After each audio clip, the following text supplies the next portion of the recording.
Hello, good afternoon.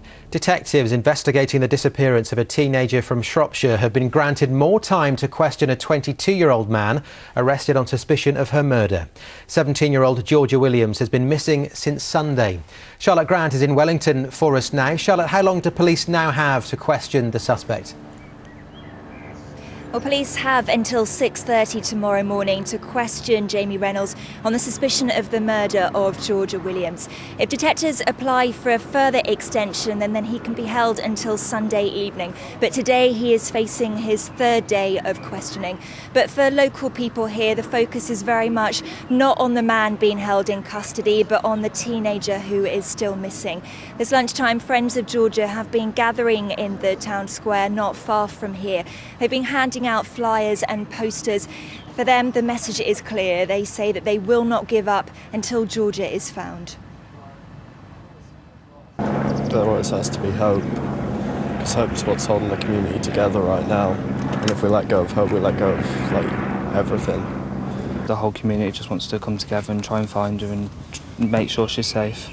You gotta believe in her, you gotta believe that she's somewhere, she's going to come back. We have yet to hear publicly from the family of Georgia Williams. Her father is, of course, a detective constable for West Mercia Police. We are expecting a further update from the police later this afternoon, but they're reiterating that the priority for them is finding Georgia. OK, Charlotte, thank you very much indeed. Newark MP Patrick Mercer is resigning from the Conservative Party over allegations that he broke rules on lobbying. The backbencher says he's quitting to save the party embarrassment and won't be standing at the next general election. The move comes ahead of a BBC Panorama programme due to be broadcast next week. A mother whose daughter had an operation to remove a brain tumour, despite doctors initially claiming there was nothing wrong with her, says medical staff should listen to their patients more. Lisa Mattock says if she hadn't complained, her daughter Courtney might not be alive today. Phil Brewster reports. Today, Courtney Mattox is happy and healthy, but in late 2011, the 6-year-old from Melton Mowbray in Leicestershire started having headaches and dizzy spells. Initially, doctors at the Leicester Royal Infirmary told Courtney's mother there was nothing wrong with her daughter. I felt really frustrated because obviously my GP kept saying that there was something wrong, the optician said there was something wrong, but the hospital was just saying, well, she looks fine. But Miss Mattox was adamant all was not well, and during a second visit to the LRI, refused to leave until her daughter received a brain scan. They admitted us early hours of the morning. They came and told us that they found a huge brain tumour on the right side of her brain. Courtney was rushed to the Queen's Medical Centre in Nottingham, where the tumour was removed. Her case echoes that of Lindsay Scrimshire, who earlier this week told ITV Central she'd had to wait 18 months for a brain scan despite violent headaches. She was later diagnosed with 4 large brain tumours and has been given weeks to live. Leicester Hospital's NHS Trust has said neurological signs come and go, and that unfortunately during Courtney's initial examination those signs were not apparent, but added that as soon as she started displaying new symptoms she was admitted for re-investigation where the tumour was diagnosed. Phil Brewster, ITV News. Steam trains could be running between Leicester and Nottingham by 2015. Funding has been secured to build a new bridge in Loughborough. It'll cross the Midland Main Line, joining 2 sections of the Great Central Railway. Well, the bridge will go across the main lines behind me here.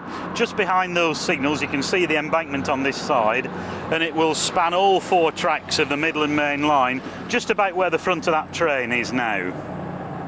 And a marathon charity rugby match is taking place at the Leicester Tigers ground. The aim is to play for 25 hours and get into the Guinness Book of Records.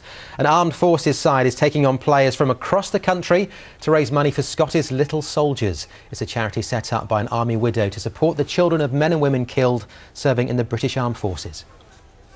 Suddenly say to your kiddie, actually, Daddy's not actually coming home anymore, it's the worst thing you have to say, really, and I don't think there's anything that can prepare you for that or help the kids. But I think just what I'm trying to do now is a positive thing, and just to say, it's all right to smile, and Daddy would want you to have fun, and look at all the people that care about you that are sending you gifts, and yeah. Time for a look at the weather forecast now with Lucy Kite.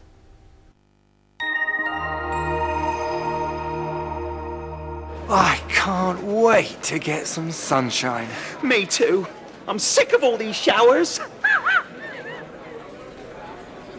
Hello. Well, after the coldest spring in 50 years, things are improving as we move into June with a decent weekend on the way. High pressure building all the time, giving us these lovely settled conditions. Lots of sunny spells to come through this afternoon and the weekend too. Light winds and really good temperatures as well, especially through this afternoon. We're expecting highs of around 20 degrees Celsius, staying dry everywhere and lots of sunny spells. The pollen is coming up next.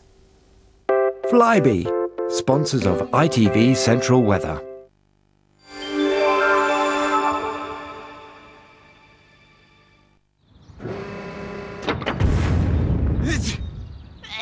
Suffering from hay fever?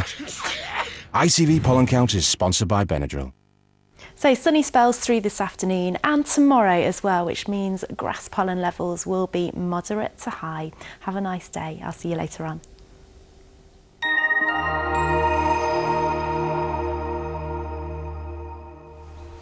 Well, that's it from us for now. I'm back at 6 o'clock with Samina. Until then, from the Lunchtime team, have a nice afternoon. Goodbye.